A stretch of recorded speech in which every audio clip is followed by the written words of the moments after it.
Bom dia, boa tarde, boa noite, dependendo do horário que você for assistir esse vídeo. O tema dessa videoaula é bases. E para focar, como nós focamos na videoaula anterior de funções inorgânicas, que era sobre ácidos, hoje nós vamos falar sobre as bases, né? A segunda função inorgânica aí que eu estou considerando.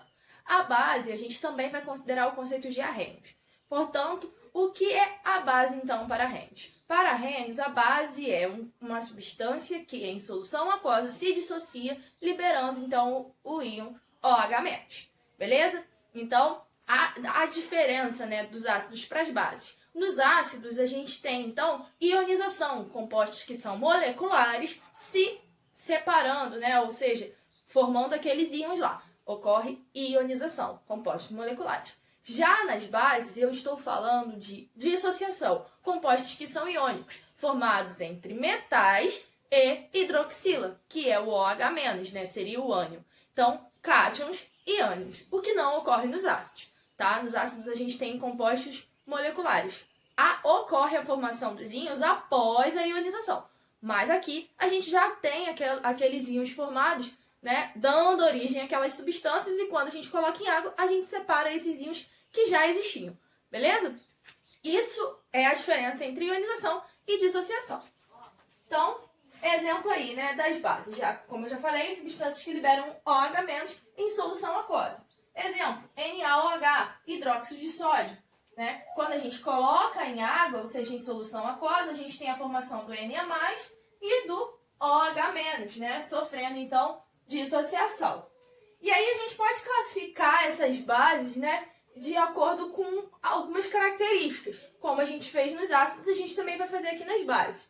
Primeira classificação é quanto ao número de hidroxilas que a gente tem ali na nossa base. Beleza? Então, quanto ao número de hidroxilas, né, quando a gente tem uma hidroxila só, a gente tem monobase. Beleza? Exemplo, NaOH, KOH. Então, quando a gente tem um metal, né, com uma carga positiva, a gente precisa apenas de uma hidroxila. E aí a gente tem, então, uma monobase. De base, quando a gente tem duas hidroxilas, beleza? Metais alcalinos terrosos, né? Ou metais de transição que tem carga 2+. Um exemplo disso é o CaOH2. E aí, por que a gente coloca entre parênteses e o 2 do lado de fora? Porque significa que eu quero duas hidroxilas. Quando eu não coloco esse parênteses, significa que eu tenho apenas 2 hidrogênios. E não é isso que eu quero duas hidroxilas, então eu preciso colocar entre parênteses. MgOH2, mesma coisa. Todas as vezes que a gente for fazer isso, a gente vai colocar a hidroxila entre parênteses. Tribase, quando eu tenho três hidroxilas. Exemplo, AlOH3. Mais pra frente a gente vai ver hidróxido de alumínio. Como que a gente faz para dar o nome dessas bases. Tetrabase, quando a gente tem 4 hidroxilas. Exemplo, PbOH4 ou SnOH4, hidróxido de estânio. E a gente também pode classificar quanto à solubilidade. As bases solúveis são as bases formadas pelos metais alcalinos, a gente já conhece quais são os metais alcalinos, e o NH4OH. Então, todo mundo que está lá na família 1A, né, que são os metais alcalinos, e o hidróxido de amônio. Pouco solúveis são os formados pelos metais alcalinos terrosos, ou seja, todo mundo que está lá na 2A.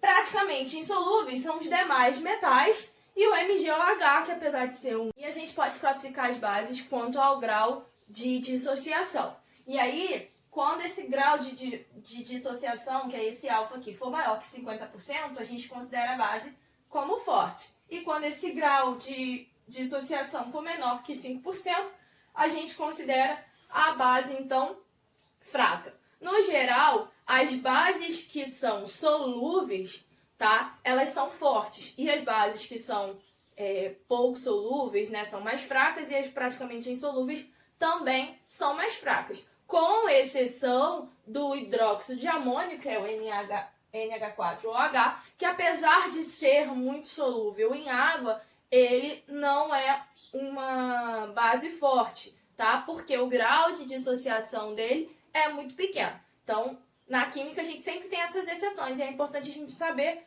porque pode ser que algum dia a gente se depare com alguma dessas exceções, ok? Então, apesar de ser solúvel, muito solúvel, ele é considerado, então, uma base fraca. de bases. A gente vai falar sobre as fórmulas, né? Como a gente faz para descobrir a fórmula das bases e a nomenclatura das bases.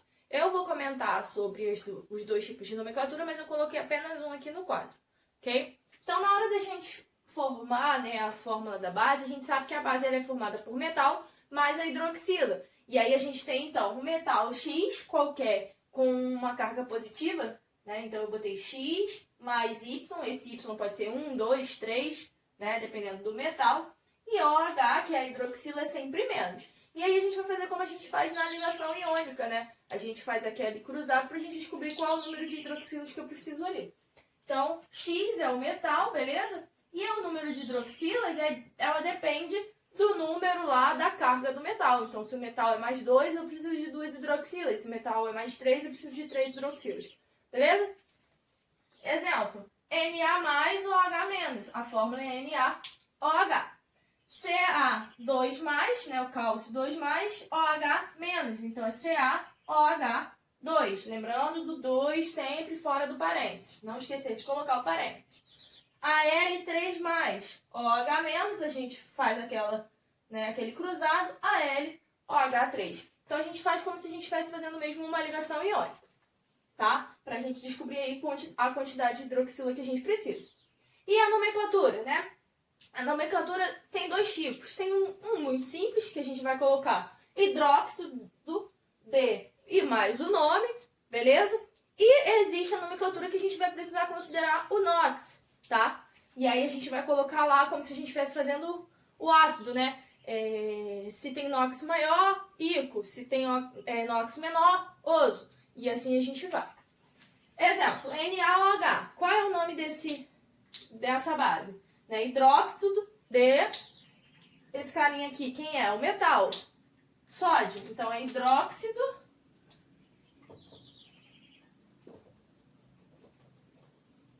de sódio. Agora, esse carinha aqui, né? Al, alumínio. Então, é hidróxido de alumínio. Beleza, eu preciso indicar esse 3? Não. Nesse caso, eu não preciso indicar o 3. Por quê? Porque eu sei que o NOx dele é sempre mais 3. O NOx é fixo. Já nos metais de transição, como é o caso do ferro, tá vendo que eu coloquei os dois exemplos aqui? Ele tem NOx variável, tá? Ele é um metal de transição.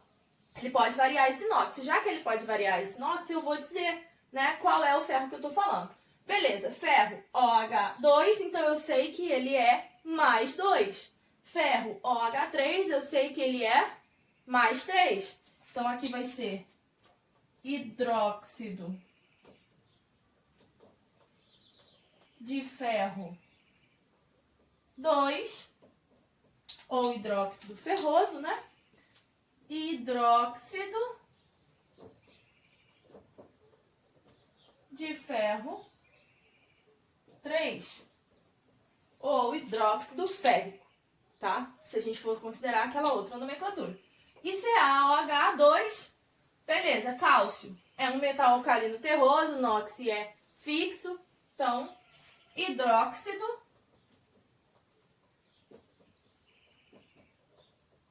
de cálcio. Beleza, gente? Essa é a videoaula de bases. Se você tiver qualquer dúvida, é só deixar no comentário, entrar em contato comigo, que a gente procura esclarecer aí a dúvida. Espero que vocês tenham gostado